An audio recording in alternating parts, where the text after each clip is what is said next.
بسم الله الرحمن الرحيم الحمد لله رب العالمين والصلاة والسلام على أشرف الأنبياء والمرسلين نبينا وحبيبنا وقدوتنا محمد صلى الله عليه وسلم وعلى آله وأصحابه أجمعين আমরা যে কিতাবটি আমরা নিয়ে আলোচনা করব ইনশাআল্লাহ এই কিতাবটি যে লিখেছেন আজকে ওনার জীবনী নিয়ে ওনার তরজমানি সংক্ষেপ আলোচনা করব। মানে এই ধরনের ইমাম যারা নাকি অতীতে আমাদের জন্য এত সম্পদ রেখে গিয়েছেন, এত ইলম রেখে গিয়েছেন, মানে আশ্চর্য লাগে ওরা কি মানুষ, মানে মানুষ, আমরাও মানুষ ওরাও মানুষ, কিন্তু এত যে ইলম রেখে গিয়েছে, এত সময় কেমনে পেয়েছে ওরা? এত কিতাব লিখেছে, কিতাবগুলোর নাম, শুধু কিতাবগুলো একবার পুরো বই কিতাবগুলো না, শুধু নামগুলো দেখতেই সময় নেই আমাদের। মানে তখন তো কোনো মোবাইল ছিল না, কোনো নেট ছিল না, নিজে এভাবে খুঁজে খুঁজে এত সময়, কিন্তু বয়সী ভাবে 60 বছর 70 বছর বেঁচেছে, কিন্তু এত যে ওদের সময় বরকত ছিল, আল্লাহ সুবহানাল্লাহ। আজকে যে আমাদের যে কিতাবটা নিয়ে আমরা আলোচনা করব, আকিদাতুল ওয়াসিতিয়্যাহ, এটা লিখেছে ইমাম ইবনে তাইমিয়া।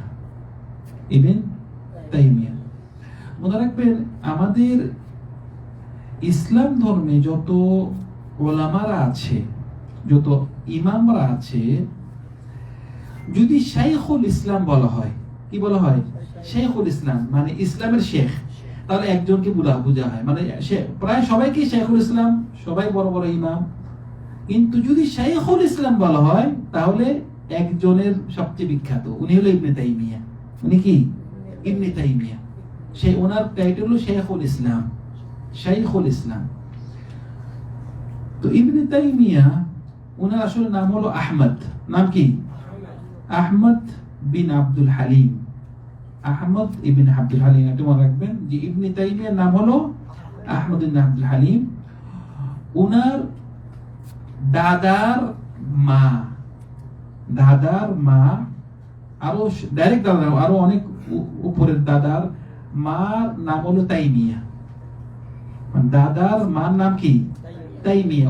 ওই মহিলা খুব বড় এক ওয়াইজ ছিলেন, মানুষকে খুব নসিহত করতেন। তো ওনার দাদির নামেই ওনাকে নাম দেখা হয়, না কি বলা হয়? ইবনে তাইমিয়া। আসলে ইবনে তাইমিয়া হলো ওনার এক দাদার মা, আর উপরে আর কি তাইমিয়া। তো ইবনে তাইমিয়া উনি ওনার জন্ম হয়েছে 661 হিজরিতে। 661 হিজরি, বর্তমানে কত? 1444। 1444 এখন জিলকাদা মাস, উনি 661-তে ওনার জন্ম হয়েছে। ওনার জন্ম হয়েছে আপনার একটি জায়গার নাম হলো হাররান। কি নাম?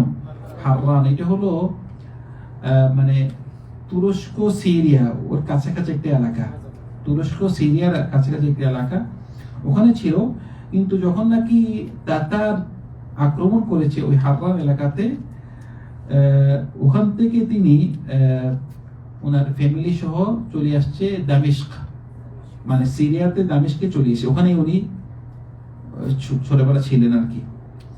তো ইবনে তাইমিয়া উনি লেখাপড়াতে ওনার খুব বেশি, প্রত্যেকটা ইলমে, প্রত্যেকটা জ্ঞানে, হাদিসে, ফিকহে, তাফসিরে, প্রত্যেকটা জ্ঞানে উনি ছিল সাগর, মানে খুব জ্ঞানে, খুব, মানে ওনার টাইটেল যে দেওয়া হয়েছে শাইখুল ইসলাম, এটা দেওয়া হয়নি, কারণ উনি ছিল এসব লেখাপড়াতে খুব বেশি আপনার জ্ঞান রেখেছেন।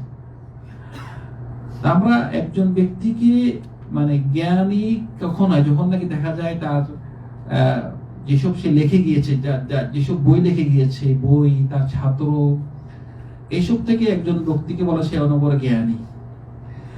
এবং উনি বিখ্যাত ছিলেন, উনি মানে বিদআর বিরুদ্ধে, যে কোনো বিদআতের বিরুদ্ধে উনি খুব বেশি কঠোর ছিলেন। বিদআতের বিরুদ্ধে উনি জ্ঞান দিয়ে উনি যুদ্ধ করেছেন। আবার তাতারদের বিরুদ্ধেও, যে তাতার আক্রমণের কারণে উনি হারান থেকে দামেস্কে এসেছেন। ওই তাতাররা খুব বেশি ইসলামের ক্ষতি করেছে, তো তাতারদের বিরুদ্ধে উনি যুদ্ধ করেছেন। একদিকে উনি ইলম দিয়ে, জ্ঞান দিয়ে যারা নাকি বিদআতি তাদের বিরুদ্ধে যুদ্ধ করেছেন জ্ঞানের দ্বারা, আবার তাতারদের বিরুদ্ধে ডাইরেক্ট যুদ্ধ উনি করেছেন। উনি অনেক বই লিখে গিয়েছেন। ওনার সম্পর্কে আসলে যদি কথা বলে আমাদের এগুলো কত পর্ব হয়ে যাবে, শেষ হবে না। আমি বলতেছি উনি যেসব বই লিখেছেন, শুধু বইয়ের নাম, কিছু বইয়ের নাম বলতেছে আর কি, অনেক বই লিখেছেন। যেমন তার একটি বইয়ের নাম হলো আল ইস্তিকামা, আরেকটি বই ইকতিদা আস-সিরাত আল-মুস্তাকিম লিমুখালাফাতি আসহাবিল জাহিম, বায়ান তালবিস আল-জাহমিয়া, জাহমিয়া আবার আরেকটা দল, প্রতিষ্ঠিত দল জাহমিয়া, ওদের সম্পর্কে লিখেছেন। আল জওয়াবুস সহিহ লিমান বাদদালা দীন আল মাসিহ, তারপরে মিনহাজ সুন্নাহ নবওয়িয়া। অনেক, মানে একটা বই দেখতেছেন যে একটা বই এমন আছে মানে 20 খণ্ড 10 খণ্ড, মানে একটা বইয়ের নাম। আবার ছোট ছোট বই আছে, আন-নবুওয়াত, তারপরে দিয়ে ইসবাতুল মাআদ, আর-রাদ্দ আলাল হুলুলিয়া, তারপরে দিয়ে আরেকটা হলো ওনার ফাতাওয়া, মাজমু ফাতাওয়া, ওনার যত ফাতাওয়া আছে, মাজমু ফাতাওয়া ইবনে তাইমিয়া, এটা অনেকগুলো খণ্ড, মাজমু ফাতাওয়া, ওনার ফাতোয়া। তারপরে আল ইহতিজাজ বিল কদর, আল ঈমান, الرسالة التدمرية، العبودية، الفرقان بين أولياء الرحمن وأولياء الشيطان، الكلم الطيب، رفع الملام عن أئمة الأعلام، حجاب المرأة। এগুলো হলো কিছু ওনার লেখা বই। আর অনেক লিখে গিয়েছেন, অনেক বই, মানে এগুলো আমাদের মানে দেখার সময় হয়নি, মানে কত বই লিখে গিয়েছেন। উনি এত বড় আলেম ছিলেন, মানে এত মানে ইসলামের যত কাজ করেছেন, কিন্তু উনারও যেহেতু উনি মানে বিদআতের বিপক্ষে উনি অনেক লিখেছেন এবং ওদের বিরুদ্ধে তিনি ওনার ইলমে দ্বারা যুদ্ধ করেছেন, তো উনার অনেক শত্রুও ছিল।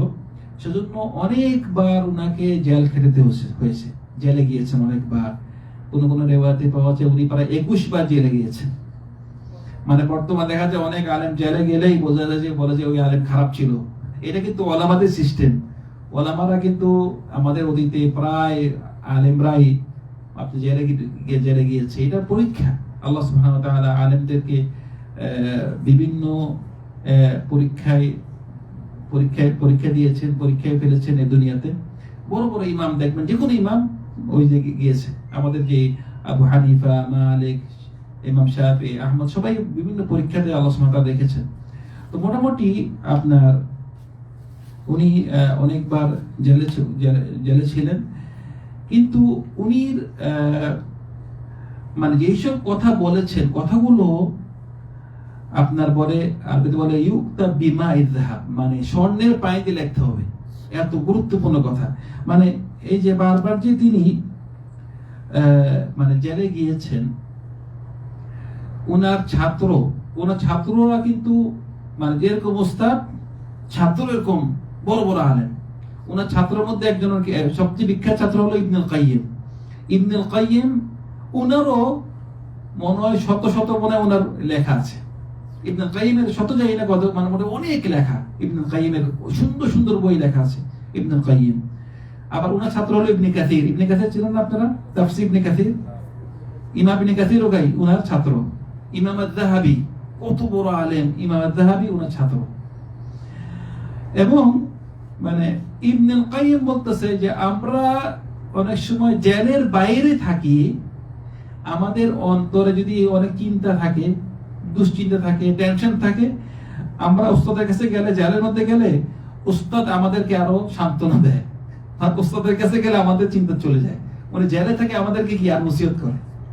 তো সেজন্য ওনার একটা কথা বলতেছে আপনাকে, যে বুঝবেন যে এই লোকটির কথাগুলো কত গুরুত্বপূর্ণ। উনি বলতেছে মাযা ইয়াফআলু বিআদাই, মা ইয়াসনাউ আ'দাই বি, মা ইয়াসনাউ আ'দাই বি, আমার শত্রুরা আমাকে কি করতে পারবে, আমার শত্রুরা আমাকে কি করতে পারবে। আনা জান্নাতি ও বুস্তানি ফি সাদরি, আমার জান্নাত হলো, আমার বাগান হলো আমার অন্তরে। আচ্ছা, আমার শত্রুরা কি আমাকে কিছু করতে, আমার অন্তরকে কিছু করতে পারবে? শত্রুরা কি করতে পারবে আপনাকে? আপনার শত্রু আপনাকে কি করতে পারবে? বলতেছে কি, আনা জান্নাতি ও বুস্তানি ফি সাদরি, আন্না রহতু, আমি যেখানে যাই না কেন আমার জান্নাত কি আমার সাথে আছে।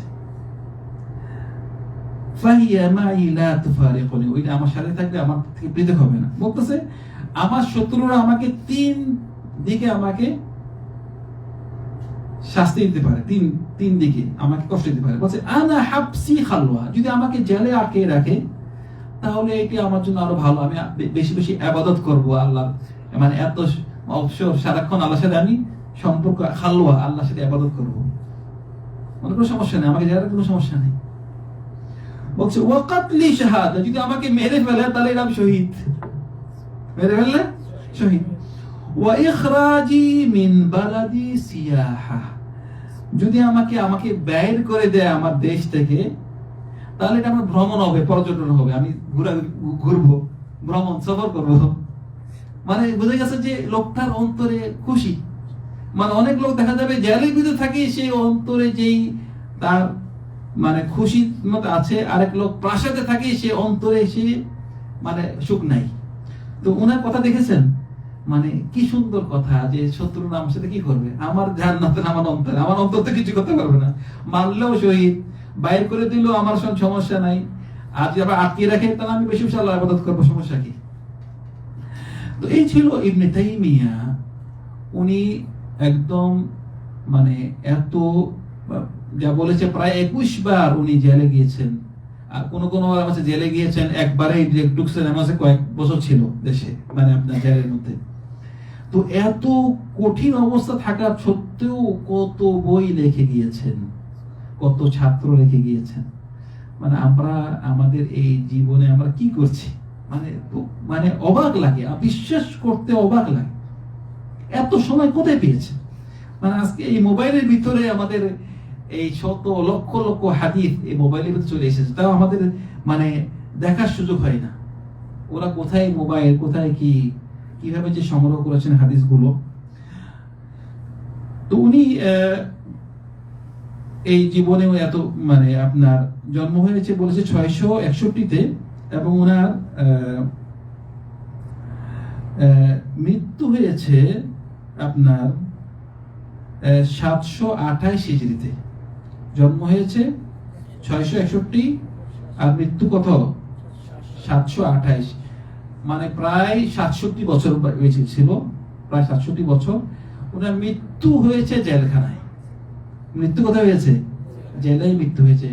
তো সুতরাং ভাইরা মনে রাখবেন যে আমি খুব সংক্ষেপে ওনার সঙ্গে আলোচনা করেছি যে এত বড় একজন ইমাম, আমরা চেষ্টা করব যে আমাদের এই বই থেকে, কিতাব থেকে ওনার ইলম যে রেখে গিয়েছে এত, আমি আমার যে কথা বলছি আলহামদুলিল্লাহ, মানে আমি যখন নাকি এই বইটি পড়েছি আমাদের মাদ্রাসায় দারুল হাদিসে, মানে অনেক আমার যেসব নাকি অন্তরে বিভিন্ন মানে আকীদা ছিল আলহামদুলিল্লাহ অনেক সঠিক হয়ে গেছে। মানে এভাবে যে কথা বলেছে, মানে আলহামদুলিল্লাহ, মানে মানুষের ইলমের দ্বারা, জ্ঞানের দ্বারা অনেক শয়তানের ওয়াসওয়াসা থেকে, শয়তান যে মানুষকে পথভ্রষ্ট করে, সে এই জ্ঞানের দ্বারা বেঁচে যেতে পারে। আলহামদুলিল্লাহ আমরা ওনার হায়াত সম্পর্কে সংক্ষেপে কিছু জানতে পারলাম। ইনশাআল্লাহ আমরা আগামী সপ্তাহ থেকে এই কিতাব পড়া শুরু করবো। আল্লাহ সুবহানাহু ওয়া তাআলা আমাদেরকে সঠিক জ্ঞান অর্জন করার তৌফিক দান করুন। আলহামদুলিল্লাহ রাব্বিল আলামিন, সাল্লাল্লাহু আলা সাইয়্যিদিনা মুহাম্মদ ওয়া আলা আলিহি ওয়া আসহাবিহি আজমাইন। আসসালামু আলাইকুম ওয়া রাহমাতুল্লাহি ওয়া বারাকাতুহু।